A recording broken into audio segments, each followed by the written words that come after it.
Hello guys, current affairs funda में आप सभी का स्वागत है। मैं हूं आपके साथ अभिषेक शर्मा और आज के इस वीडियो सेशन में हम 27 अक्टूबर तक के सभी इंपॉर्टेंट करंट अफेयर्स कवर करने वाले हैं।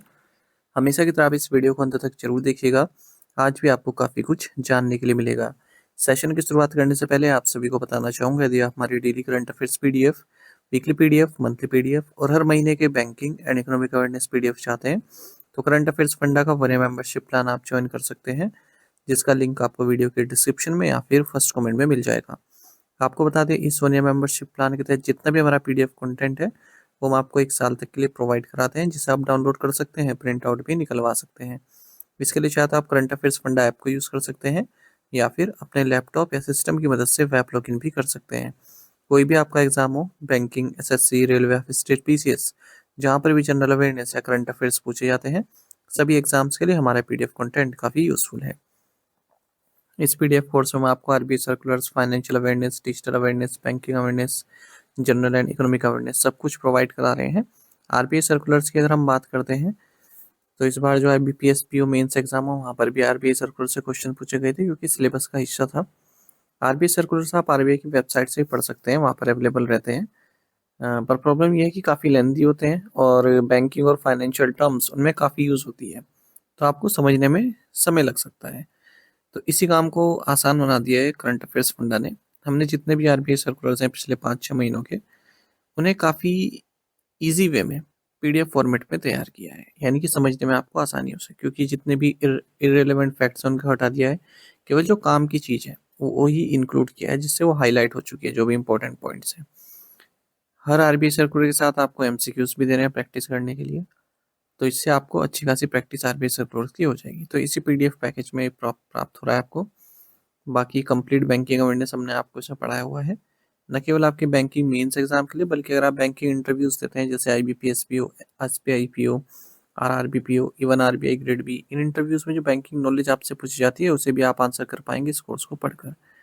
साथ ही साथ एसएससी, रेलवे, स्टेट पीसी जैसे एग्जाम यदि आप देते हैं उनमें इंडियन इकोनॉमी पर क्वेश्चन पूछे जाते हैं, उन्हें भी आप कर जाएंगे, क्योंकि इंडियन इकोनॉमी कंप्लीट इसमें पढ़ाई गई है।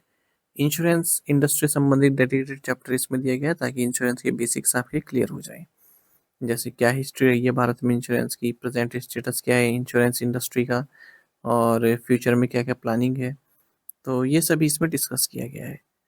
तो सब कुछ आपको एक ही पीडीएफ कोर्स में मिल रहा है, वो भी 1 साल की वैलिडिटी के साथ, यानी कि पूरे साल भर जितने भी आपके एग्जाम्स होंगे जहाँ पर भी जनरल अवेयरनेस या करंट अफेयर्स पूछे जाएंगे, केवल यही कोर्स आपका इनफ रहने वाला है।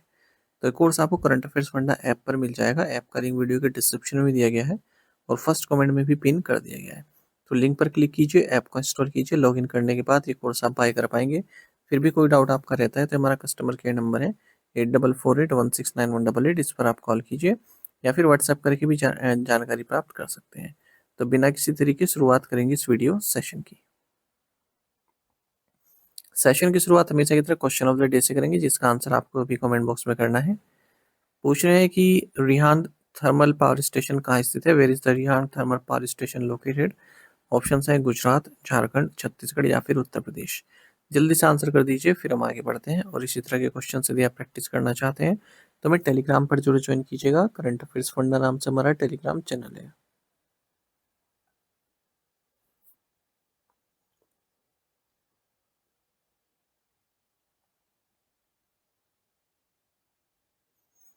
Which country has become the 11th member of the Association of Southeast Asian Nations, ASEAN? कौन सा देश दक्षिण पूर्व एशियाई राष्ट्र के संगठन का 11वां सदस्य बन गया है? राइट आंसर ऑप्शन डी है, ईस्ट तिमोर। एशिया का यंगेस्ट नेशन है ईस्ट तिमोर, जिसे तिमोर लेस्ते भी बोलते हैं। ये 11वां मेंबर बन गया है आसियान का, यानी कि association of south east Asian Nations का। 2011 में इन्होंने मेंबरशिप के लिए अप्लाई किया था ईस्ट तिमोर ने, और 26 अक्टूबर 2025 को इसे मेंबरशिप दी गई है। और आसियान में स्मॉलेस्ट जीडीपी है इस देश की।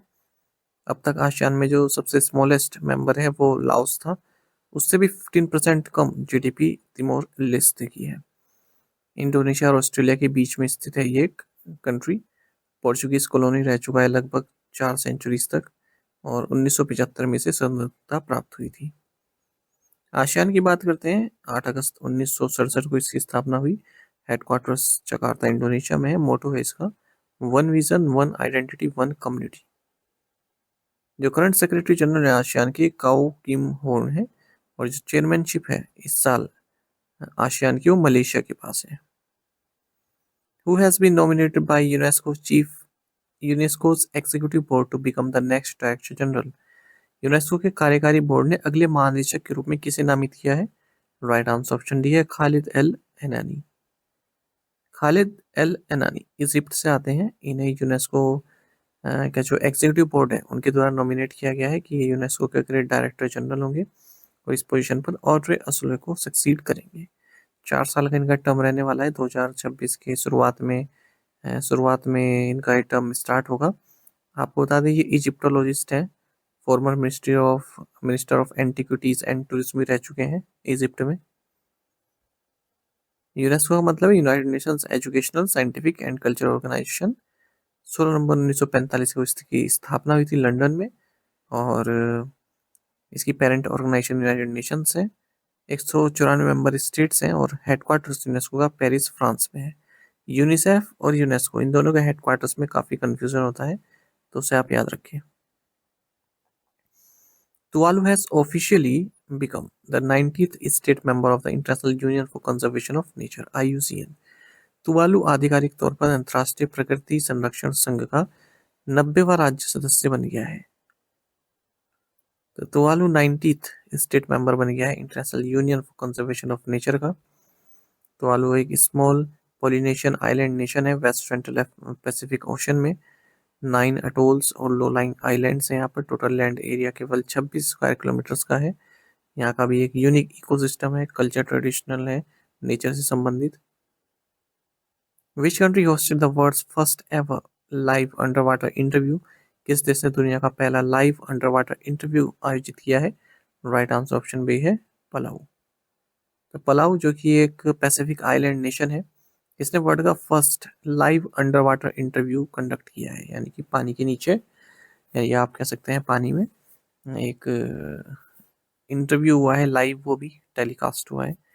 तो ओशन के प्रोटेक्शन से संबंधित अवेयरनेस फैलाने के लिए हुआ है। तो जो पलाऊ के प्रेसिडेंट हैं सुरंगेल विप्स जूनियर, इन्होंने इंटरव्यू कंडक्ट किया है Estonian Olympic swimmer and activist medley Leivand के साथ। यहाँ पर आप फोटो भी देख सकते हैं, इस तरह से इंटरव्यू चला।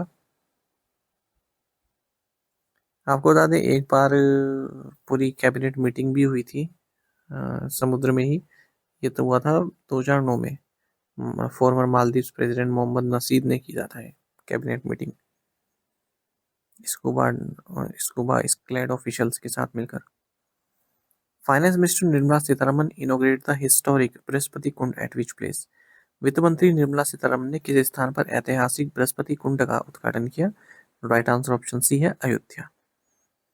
फाइनेंस मिनिस्टर निर्मला सीतारमन ने बृहस्पति कुंड को इनॉग्रेट किया है टीडी बाजार इंटरसेक्शन अयोध्या में, और जो साउथ इंडिया से डिवोटीज है उनको डेडिकेटेड है ये कुंड।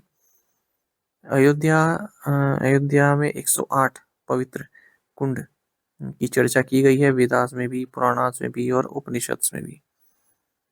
अच्छा, यहीं पर कुछ स्टैचूज भी इंस्टॉल किए गए हैं, जैसे त्यागराजा स्वामीगल, पुरंदरादास और अरुणाचला कवि। इन तीनों के ही जो साउथ इंडिया से ये म्यूजिशियंस हैं, इनके स्टैचू भी यहाँ पर इंस्टॉल किए गए हैं बृहस्पति कुंड में। The World Day for Audio Visual Heritage is observed every year on which date? विश्व दृश्य श्रव्य विरासत दिवस हर वर्ष कब मनाया जाता है? राइट आंसर ऑप्शन सी है 27 अक्टूबर। तो world day for the audio visual heritage ये हर साल 27 अक्टूबर को मनाया जाता है। यूनेस्को द्वारा इसकी शुरुआत की गई थी 2005 में। 2025 में इसका थीम है डिस्कवर, रिमेंबर एंड शेयर।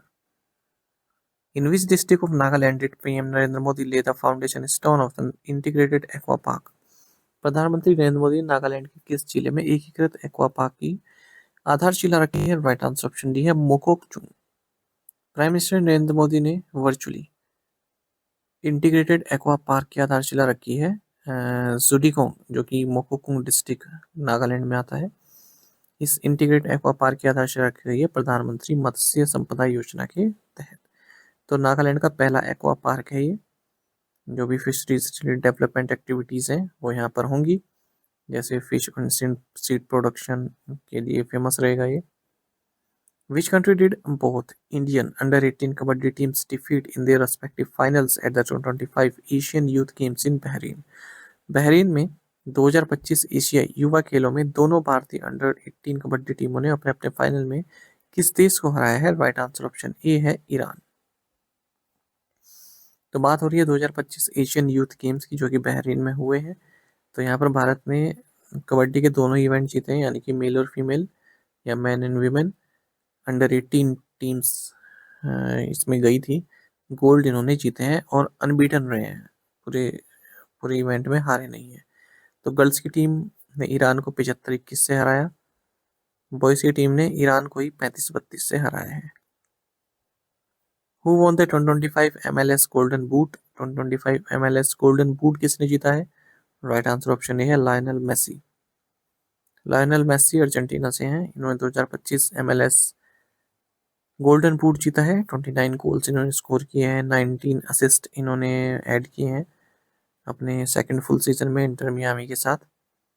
और मियामी की ओर से फर्स्ट गोल्डन बूट विनर भी ये बने हैं, फर्स्ट अर्जेंटाइन है जिन्हें यह अवार्ड मिला है 2021 के बाद से। 2021 में टैटी कैस्टेलानोस को मिला था। The arise cities forum 2025 took place in which city? Arise cities forum 2025 किस शहर में आयोजित हुआ है? राइट आंसर ऑप्शन बी है न्यू दिल्ली।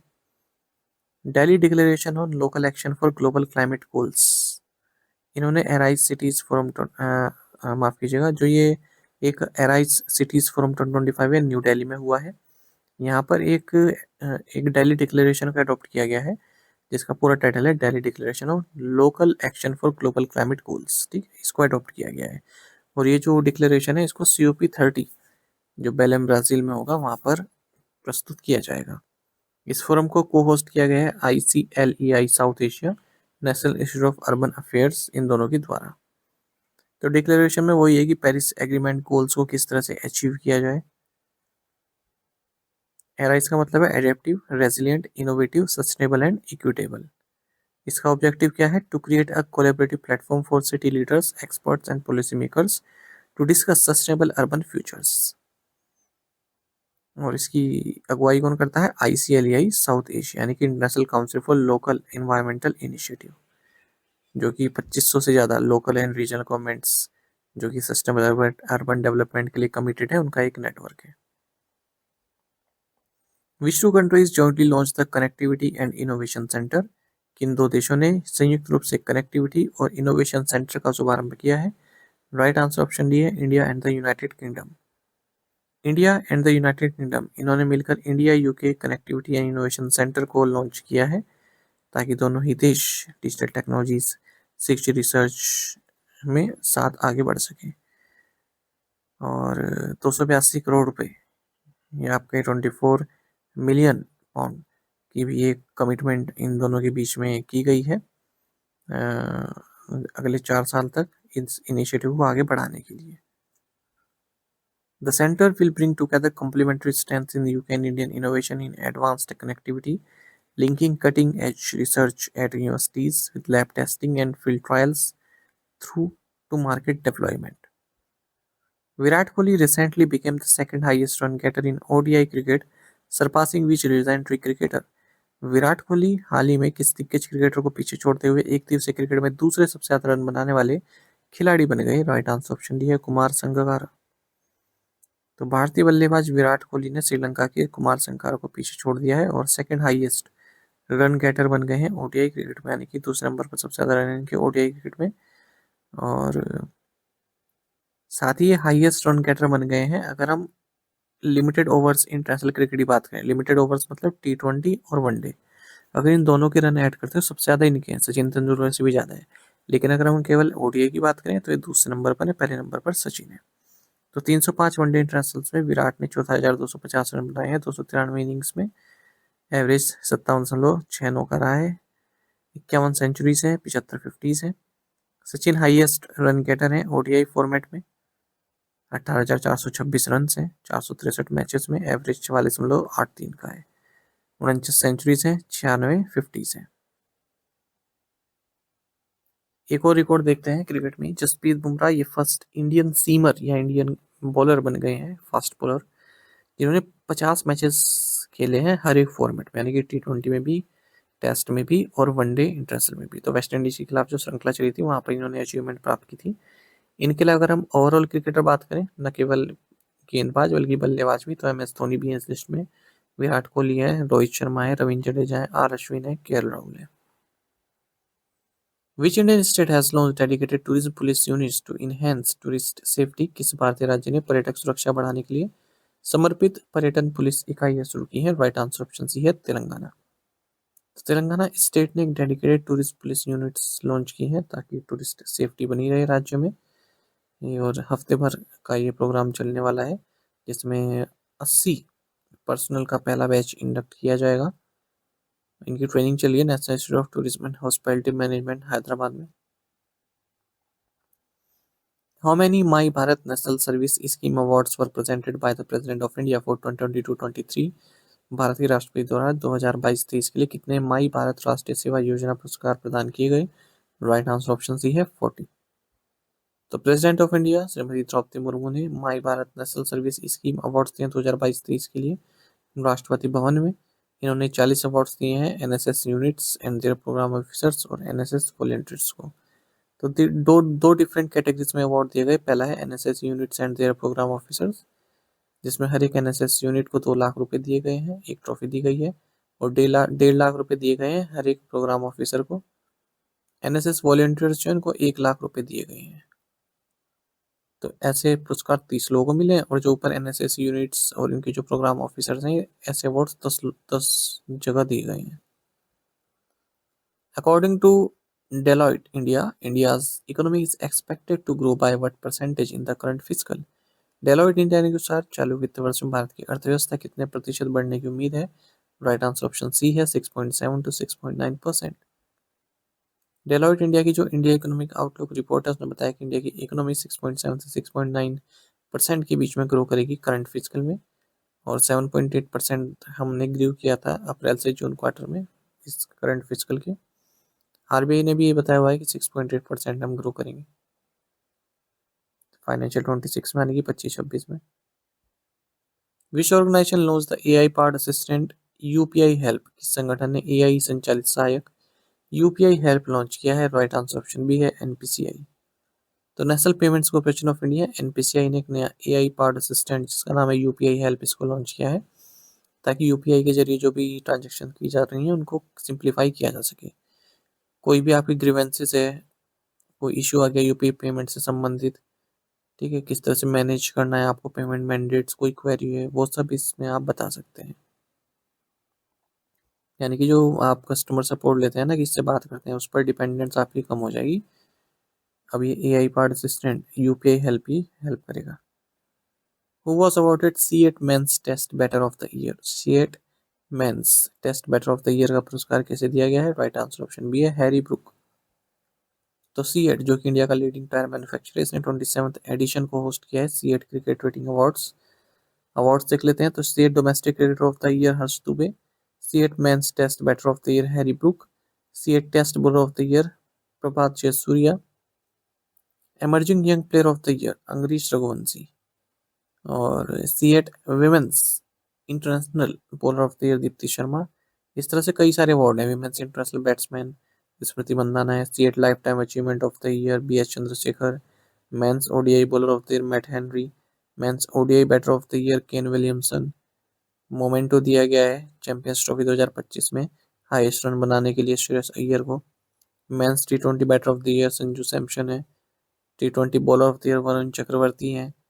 फिर से मोमेंटो दिया गया है चैंपियंस ट्रॉफी जीतने के लिए कैप्टनसी में रोहित शर्मा की। Men's international cricketer of the year Joe Root को दिया गया है life time achievement award Brian Lara को दिया गया है। Example leadership award Temba Bavuma को दिया गया है, साउथ अफ्रीका के कैप्टन है। टू द पॉइंट क्वेश्चन, उनके आंसर देख लेते हैं। Rishabh Yadav plays which sport? Archery, compound archer है ये। Who won the Miss Teen US 2025 in Jaipur? Venezuela की अमीरा Moreno. Which Indian cricketers have been named as its players of the month for September? Abhishek Sharma and Smriti Mandhana. Which Indian shooter made history by winning bronze in men's trap at the ISSF World Championship Shotgun 2025 in Athens, Greece. Answer is Churavar Singh Sandhu. India now ranks first globally in milk and millets production and is the second largest fish, fruit and vegetable producer in the world. आप में से कई students बिल्कुल सही answer किया है। इसी तरह से आप पार्टिसिपेट करते रहिए। चलिए आज के 7 क्वेश्चन देखिए, इनके आंसर आपको अभी करना है कमेंट बॉक्स में। Where was the 69th national school games held? Where were the 69th national school games held? What is the total outlay of the PM Dhan Dhaanya Krishi Yojana? What is the total outlay of the mission for Atmanirbharta in pulses? Who became the official face of Ironman India after completing the Ironman 70.3 triathlon twice in 1 year, the first Indian actor to do so? Who won the silver medal in the girls singles event at the BWF World Junior Championship 2025 badminton tournament in Guwahati, Assam?